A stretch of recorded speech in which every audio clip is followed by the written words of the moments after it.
சர்ச்சை பேச்சுகளால் சரிவை சந்தித்திருக்கிறார் திமுகவின் மூத்த அமைச்சர் பொன்முடி. தற்போது கட்சி பொறுப்பிலிருந்து நீக்கப்பட்டுள்ளார். இது குறித்த ஒரு செய்தி தொகுப்பை தற்போது பார்க்கலாம். அடுத்தடுத்து சர்ச்சைக்குள் சிக்கி வரும் அமைச்சர் பொன்முடி. ஆபாச பேச்சால் அடுத்தும் வெடித்துள்ள புதிய சர்ச்சை. கண்டன குரல்களை அடிக்கடி எழுப்பும் அமைச்சர் பொன்முடியின் சர்ச்சை வரலாறு இதோ. பொன்முடி என்னும் கந்தசாமி தெய்வசிகாமணி தமிழ்நாடு அமைச்சரவையின் வனத்துறை அமைச்சராவார். வரலாறு, அரசியல் மற்றும் பொதுத்துறை நிர்வாகம் ஆகிய துறையில் முதுநிலை பட்டமும் வரலாற்றில் முனைவர் பட்டமும் பெற்ற பொன்முடி ஆரம்ப காலத்தில் அரசு கல்லூரியில் பேராசிரியராக இருந்தார். பின்னர் திராவிடர் கழகம், பெரியார் கொள்கையில் பற்றுக்கொண்டு அதன் பிறகு 1984ஆம் ஆண்டு திமுகவில் இணைந்தார். 1989ஆம் ஆண்டு 3வது முறையாக ஆட்சி அமைத்த கலைஞர் கருணாநிதியின் அமைச்சரவையில் அப்பொழுதே அமைச்சராக பொறுப்பேற்றுக் கொண்டார். விழுப்புரம் மற்றும் கள்ளக்குறிச்சி மாவட்டத்தின் திமுக மாவட்ட செயலாளரான இவர் திருக்கோவிலூர் தொகுதியில் அடுத்தடுத்து 6வது முறையாக போட்டியிட்டு வென்று தற்பொழுது வனத்துறை அமைச்சராக பதவி வகித்து வருகிறார். திமுகவினரால் இனமான இளைய பேராசிரியர் என்று அழைக்கப்படும் அளவிற்கு அக்கட்சியில் மூத்த தலைவர்களுள் ஒருவரான பொன்முடியின் சமீபகால பேச்சுகள் பெரும் சர்ச்சையாகவே இருந்து வருகின்றன. அதில் ஒன்றுதான் ஓசி பஸ். தமிழக முதலமைச்சர் மு.க. ஸ்டாலின் பெண்களின் முன்னேற்றம் கருதி மகளிர் விடியல் பேருந்து திட்டத்தை கொண்டு வந்தார்.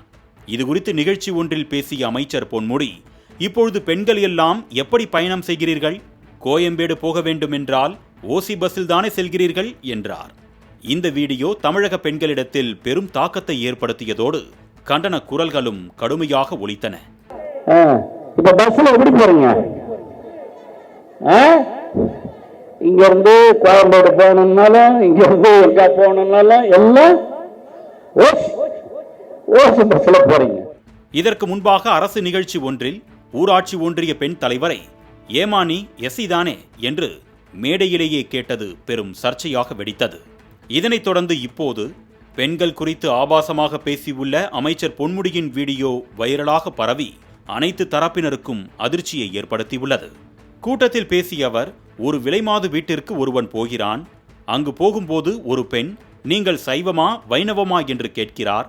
அது அந்த பையனுக்கு புரியவில்லை. ஏன் கேட்கிறார்கள் என்று குழம்புகிறார். இவ்வாறு பேசிய பொன்முடி, சைவம் என்றால் பட்டை, வைணவம் என்றால் நாமம் என்று மேடையில் செய்து காட்டினார். சைவமா வைணவமா அப்படின்னு கேட்குது. அவனுக்கு ஒன்றும் புரியல. அவன் பணம் எவ்வளோ 5 கொடு 10 கொடுன்னு கேட்டான்னா ரைட்டு. என்னடா இங்க வந்திருக்கிறோம், நாம ஒரு விலை மாது வீட்டுக்கு நம்மளை சைவமா வைணவமான்னு கேட்குறாங்க அப்படின்னு கேட்டான். அந்த அம்மா சொல்லிச்சான், இன்னும் ஒன்றும் புரியலையே அப்படின்ச்சான். ஒன்றும் இல்லை, சைவம்னா இப்படி, வைணவம்னா இப்படின்னுச்சான். அது மட்டுமல்லாமல் சைவம் வைணவம் என்றால் என்ன என்பதற்கு மோசமான ஒப்புமையை அவர் அளிக்கிறார். இதனால் பொன்முடி மீண்டும் சர்ச்சை சர்க்கிளில் சிக்கிக்கொண்டார். அவரது பேச்சுக்கு பாஜக உள்ளிட்ட கட்சிகள் கண்டனம் தெரிவித்துள்ள நிலையில் திமுக துணை பொதுச் செயலாளர் கனிமொழியும் தனது கண்டன கணையை வீசினார். எதற்காக பேசப்பட்டிருந்தாலும் இப்படிப்பட்ட கொச்சையான பேச்சுக்களை ஏற்க முடியாதென்று எக்ஸ் தளத்தில் கனிமொழி சீறினார். இதனைத் தொடர்ந்து திமுக கட்சி பொறுப்பில் இருந்து அமைச்சர் பொன்முடி அதிரடியாக தூக்கி வீசப்பட்டுள்ளார். திமுக துணை பொதுச் செயலாளர் பொறுப்பில் இருந்து பொன்முடியை நீக்கிய திமுக தலைவரும் முதலமைச்சருமான மு.க. ஸ்டாலின் அப்பொறுப்பிற்கு திருச்சி சிவாவை நியமனம் செய்தார். ஏற்கனவே சொத்து குவிப்பு வழக்கில் சோர்ந்து போன பொன்முடிக்கு சர்ச்சை பேச்சால் கட்சி பதவியும் பறிபோய் உள்ள நிலையில் அடுத்ததாக அமைச்சர் பதவி நிலைக்குமா என்ற கேள்வியும் எழுந்துள்ளது. இதனால் பதைப்பதைப்பில் இருக்கிறார் திமுகவின் சீனியர் அமைச்சர் பொன்முடி.